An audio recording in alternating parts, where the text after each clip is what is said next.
കോൺഗ്രസ് അംഗങ്ങളുടെ കൂറുമാറ്റമുണ്ടായ തൃശൂർ മറ്റത്തൂർ പഞ്ചായത്തിൽ കോൺഗ്രസിന് BJP പിന്തുണ വീണ്ടും ചർച്ചയാക്കി CPM. BJP പിന്തുണയോടെ ജയിച്ച വൈസ് പ്രസിഡന്റിനെ രാജിവെപ്പിക്കാൻ കോൺഗ്രസ് നേതാക്കൾക്ക് കഴിയില്ലെന്ന M. സ്വരാജിന്റെ ആരോപണം. സഖ്യം പുറത്തു വരുമ്പോൾ മാത്രമാണ് കോൺഗ്രസ് നേതൃത്വം തള്ളി പറയുന്നത്. ജനങ്ങളോട് പരസ്യമായി മാപ്പ് പറയണമെന്നും M. സ്വരാജ് ആവശ്യപ്പെട്ടു.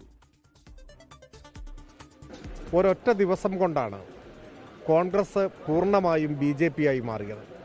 അത് വിമർശനം ഉന്നയിക്കുമ്പോൾ അങ്ങനെയല്ല രാജിവെക്കാൻ പറഞ്ഞു എന്നൊക്കെ പറഞ്ഞെങ്കിലും അതൊരു നാടകമായിരുന്നുവെന്നും നേതൃത്വം അറിഞ്ഞുകൊണ്ട് തന്നെ നടത്തിയിട്ടുള്ള നേതൃതലത്തിൽ ആലോചിച്ചുറപ്പിച്ചു നടത്തിയ കോൺഗ്രസ് BJP സഖ്യമാണ് മറ്റത്തൂരിലേതെന്നുള്ളത് ഇപ്പോൾ വ്യക്തമായിരിക്കുകയാണ്. വാക്കിന് വല്ല വിലയും കൽപ്പിക്കുന്നവരാണ് കോൺഗ്രസിൻ്റെ നേതൃത്വമെങ്കിൽ കേരളത്തിലെ ജനങ്ങളോട് മാപ്പ് പറയണം. ഇരു കൂട്ടർക്കുമെതിരെ മതനിരപേക്ഷവാദികൾ ഉറച്ച നിലപാട് സ്വീകരിക്കുമെന്ന് തന്നെയാണ് ഞാൻ പ്രതീക്ഷിക്കുന്നത്. തൃശ്ശൂരിൽ നിന്ന് ശ്രീജിത്ത് ശ്രീകുമാരൻ തത്സമയം ചെയ്യുന്നു. പറയൂ Sreejith, good morning. Good morning.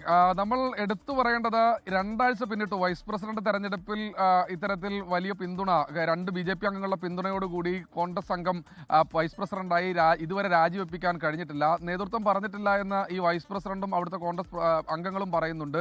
നേതൃത്വം പറയുന്നത് തങ്ങൾ രാജിവെപ്പിക്കാൻ പറഞ്ഞിട്ടുണ്ട് എന്നാണ് പറയുന്നത്. പക്ഷേ ഇക്കാര്യത്തിൽ DC പ്രസിഡന്റ് അടക്കം ഈ വിഷയത്തിലൊരു മലക്കം പറയുന്ന നിലപാടാണ് സ്വീകരിക്കുന്നത്. ആ സമയത്താണ് വിഷയം വീണ്ടും ചർച്ചയാക്കുക, രാഷ്ട്രീയമായി അത് ഉപയോഗിക്കുക എന്ന തീരുമാനത്തിലേക്ക് CPM എത്തിയിരിക്കുന്നത്. മറ്റത്തൂർ മോഡൽ കേരളത്തിലുടനീളം അടുത്ത നിയമസഭാ തെരഞ്ഞെടുപ്പിൽ നടപ്പാക്കാൻ വേണ്ടിയുള്ള നീക്കമാണ് BJPയും കോൺഗ്രസും തമ്മിൽ. അത്തരത്തിലുള്ള ഡീലാണ് ഉണ്ടാക്കിയിരിക്കുന്നതെന്നാണ് M. സ്വരാജ് പറയുന്നത്. പക്ഷേ ഇത് പുതുമയല്ല, അത് വളരെ ദൂരവ്യാപകമായ പ്രത്യാഘാതങ്ങൾ ഉണ്ടാക്കുന്ന ഈ തീരുമാനം ഇതിന് മുൻപും നടന്നിട്ടുണ്ട്.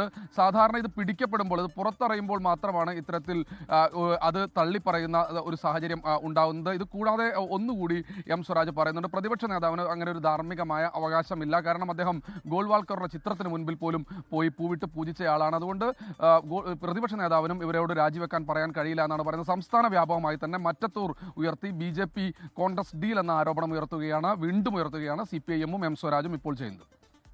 ലോകത്തെവിടെയായാലും ഏത് സമയത്തും 24 വാർത്തകളും ഓഗ്മെന്റഡ് റിയാലിറ്റി പാക്കേജുകളും എക്സ്പ്ലെയിനറുകളും വിശദമായി കാണാൻ ഞങ്ങളുടെ YouTube ചാനൽ നിങ്ങൾക്ക് സബ്സ്ക്രൈബ് ചെയ്യാം.